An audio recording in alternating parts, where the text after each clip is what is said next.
Pour comparer les réalisations avec les prévisions, il faut aller au rapport, ici, rapport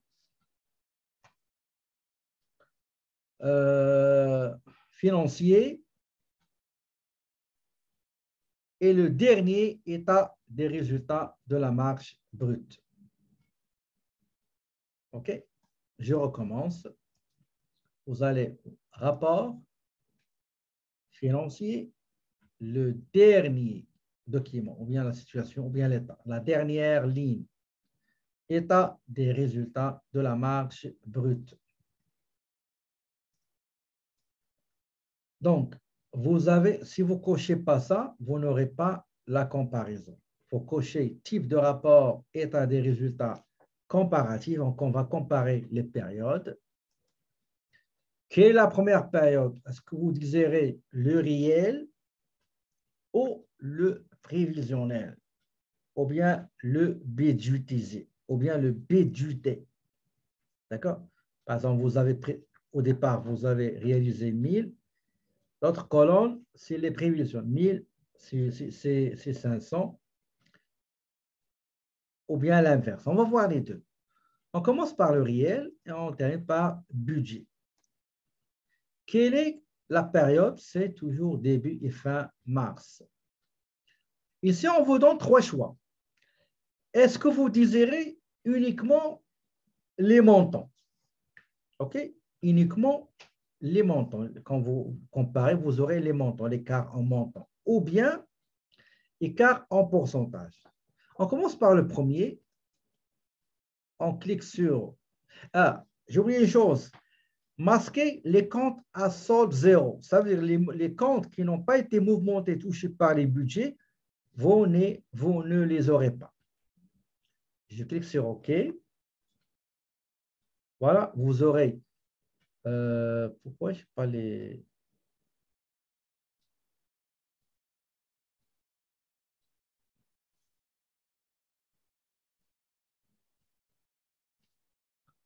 Attendez. Attendez juste une seconde.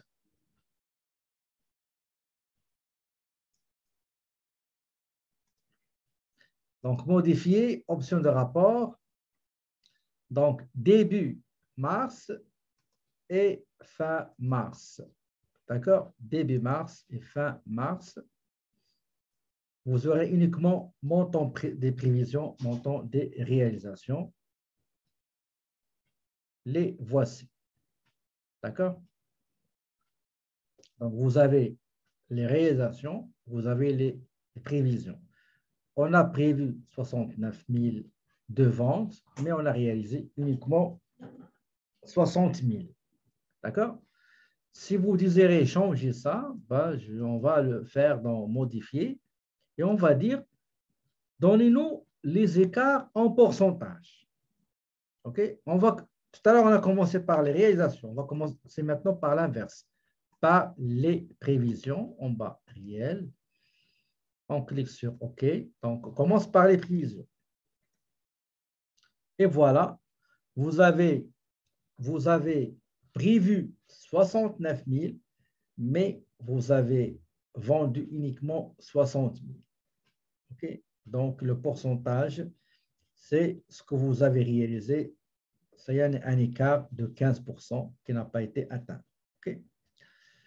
Donc, ici, vous avez prévu 39 dans les ventes, mais vous avez réalisé 42. Ça veut dire l'écart, il est de taux de croissance, c'est 6%, bien 7%.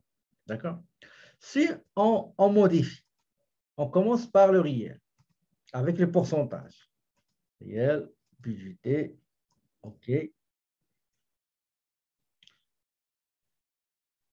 Vous avez réalisé 60 000 et vous avez prévu 69. Donc, il y a un écart négatif, défavorable, qu'il faut justifier, etc. Maintenant, si vous voulez, le dernier, écart dans les mots, avec les montants, juste les montants. Il y a un écart de 9 000, un écart négatif de 9 000, défavorable, un écart favorable dans les tablettes de 2 000. Donc, on a prévu 39 000, mais on a réalisé 42 000. OK? Et ainsi de suite pour les coûts de marchandises vendues. La paie aussi la même chose. Vous voyez? Donc, ici, c'est un écart qui est qui est positif généralement dans les charges. Okay? Donc, on a prévu qu'on va, le total, c'est 3035, mais en réalité, c'est correct. Donc, c'est un écart qui est positif. Donc, on a dépensé moins, en réalité, on a pensé moins que ce qu'on a budgété. Et le même raisonnement pour les autres charges.